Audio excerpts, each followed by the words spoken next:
উপস্থিত বাগাতিপাড়া পৌরসভার মেয়র সহ অঙ্গ সংগঠনের নেতৃবৃন্দ, বাগাতিপাড়া মুরব্বী ভাইয়েরা, সকলকে দেশনেত্রী বেগম খালেদা জিয়া, দেশ নায়ক তারেক রহমানের পক্ষ থেকে সালাম, আসসালামু আলাইকুম। আজকে বক্তৃতা করতে এসেছে আপনাদের কাছে বেগম খালেদা জিয়া, তারেক রহমানের দুটা কথা পুষিয়ে দিতে এসেছি। 17 বছর ধরে বাংলাদেশের রাষ্ট্র ক্ষমতায় অবৈধভাবে সামরিক স্বৈর শাসক বসেছিল। গত 5 তারিখে ছাত্র জনতা, রাজনৈতিক নেতাদের ঐক্যবদ্ধ প্রচেষ্টায় এক সাগর তরতাজার তরুণ ছাত্র জনতা প্রাণ দিয়ে বাংলাদেশের ইতিহাসে এই গত 1 মাসে যে পরিমাণ তাজা প্রাণ ঝরেছে, বাংলাদেশ জন্মের পরেও ঝরে নাই।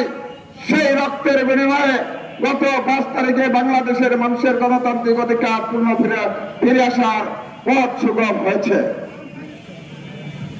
আল্লাহর কাছে অশেষ শুকরিয়া, বেগম খালেদা জিয়া মুক্ত হয়েছে, তারেক রহমান দেশে ফিরে আসবে, সেই পথ সুগম হয়েছে। সেই কারণে আপনাদের কাছে বেগম খালেদা জিয়া, তারেক রহমানের জন্য দোয়া চাচ্ছি। দেশ স্বাধীন হয়েছে মানে আমরা সবকিছু নিজের হাতে তুলে নেব, এটা হতে পারে না। বিএনপি বিগত দিনে ক্ষমতায় ছিল, আবার ক্ষমতায় আসবে। এই প্রশাসন যন্ত্র নিয়ে আমাদেরকে কাজ করতে হবে। দয়া করে বেগম খালেদা জিয়া, তারেক রহমানের আহ্বান, পুলিশ প্রশাসন সহ, আইন শৃঙ্খলা বাহিনী সহ, এনওসি যারা আছে, কারোর সাথে দুর্ব্যবহার করবেন না বিএনপির নেতা কর্মীরা। এখানে সেনাবাহিনীর একটা ক্যান্টনমেন্ট আছে। সেনাবাহিনীর আন্তরিকতা এবং সাহসিকতার কারণে বাংলাদেশের আজকের প্রেক্ষাপট পরিবর্তন হতে সহায়তা করেছে। আমি বেগম খালেদা জিয়ার পক্ষ থেকে, তারেক রহমানের পক্ষ থেকে বাংলাদেশ সেনাবাহিনীকে আন্তরিকভাবে মোবারকবাদ জানাচ্ছি, সালাম জানাচ্ছি। আমরা দীর্ঘদিন বাংলাদেশের মানুষ ধর্ম বর্ণ নির্বিশেষে সকলে আমরা একসাথে বসবাস করেছি।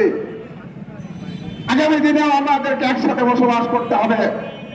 বিএনপির নির্দেশনা, কোন হিন্দু ভাইদের ঘরে দোকানে হামলা করা যাবে না বিএনপি নেতা কর্মীদের। বিএনপির নির্দেশনা, কোন মন্দিরে হামলা করা যাবে না, কোন মানুষের বাড়িতে হামলা করা যাবে না। সকলকে আমরা ঐক্যবদ্ধভাবে এখানে থাকতে হবে। এইটা বেগম খালেদা জিয়ার আহ্বান, তারেক রহমানের আহ্বান। আমরা যে যার রাজনীতি করতে পারি, আমাদেরকে ভালো